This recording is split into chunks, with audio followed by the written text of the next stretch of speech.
Welcome back to Crawford-Clark Close-Up. In narrative terms, October 26th this year marks the 35th anniversary since intrepid Marty McFly met Doc Emmett Brown for a little time travel experiment in a Delorean, and thus the mind-bending adventure which would ultimately become one of the most beloved film trilogies, Back to the Future, was born.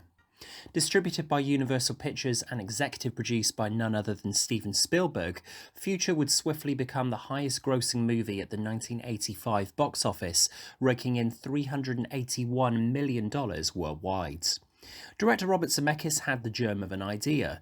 Would he have befriended his father if they'd attended the same school? The screenplay, written in collaboration with Bob Gale, was rejected by film studios at first, until the box office receipts came back for Zemeckis' previous film, the Kathleen Turner-Michael Douglas adventure Romancing the Stone. With the production set to go, they needed a Marty McFly. Michael J. Fox was sought for the role, but was contracted to television series Family Ties, so Eric Stoltz was offered the role. Filmmakers were quick to determine that Stoltz wasn't right for their lead, so a deal was struck allowing Fox to film Back to the Future without disrupting his television commitments. Christopher Lloyd would turn out to be inspired casting as the eccentric Doc Brown, and the chemistry between Fox and Lloyd throughout is incredible. What makes Back to the Future such an engaging and well-loved movie is not only its concept, but its execution.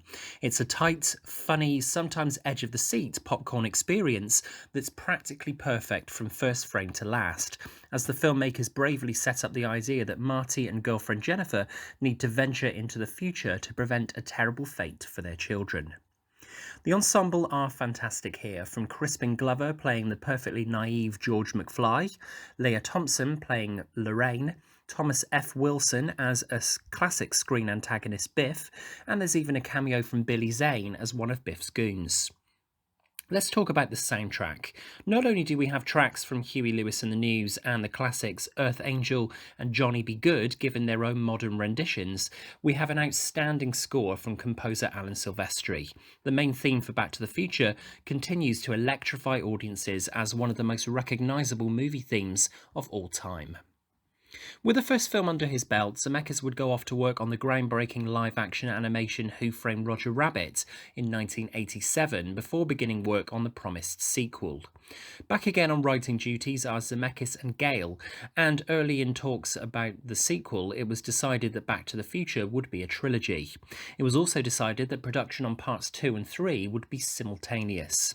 As hinted at the end of movie 1, Marty, Jennifer and the Doc fly the DeLorean to 2015 and were treated to hoverboards, instant beverages from machines and flying cars.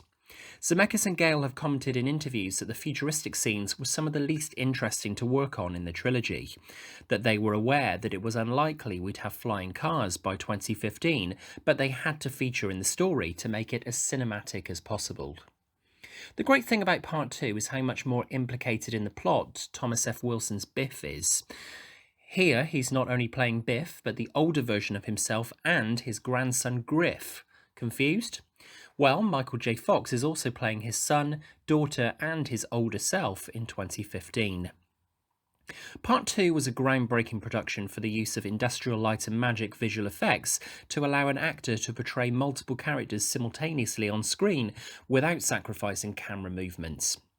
Part 2 sees Biff come into possession of a sports almanac from the future that lists all the main sporting results between 1950 and 2000, and he travels to the past to give it to his younger self, instructing him to use it wisely. When Marty returns from 2015 back to 1985, his town has changed. His dad is dead, and Biff is one of the richest men in the world, who is also married to his mother. Part 2 ultimately gets some flack for bouncing between time a lot more than its predecessor, and it is admittedly harder to keep up with everything that's going on this time around.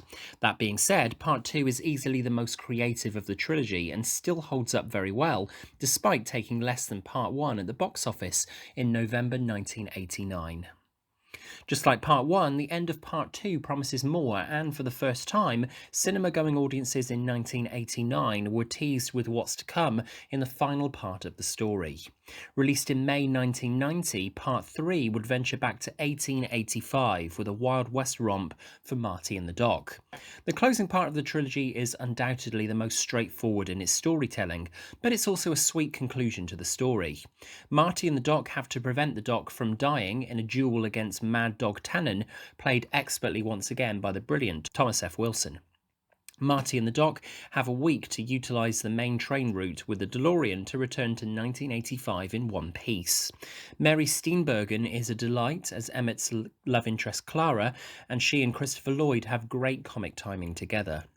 Part 3 boasts some great set design and is probably the funniest of the trilogy, but was actually the lowest grossing of the 3 films, making $244 million, a significant drop from the previous 2 installments.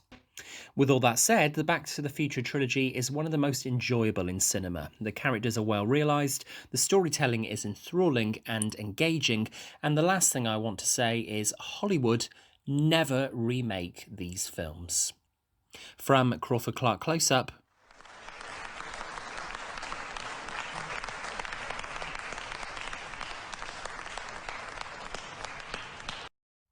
What are your favourite moments from the trilogy? Let us know in the comments below, and don't forget to subscribe to Crawford-Clark Close-Up at the top of the page if you enjoyed this video.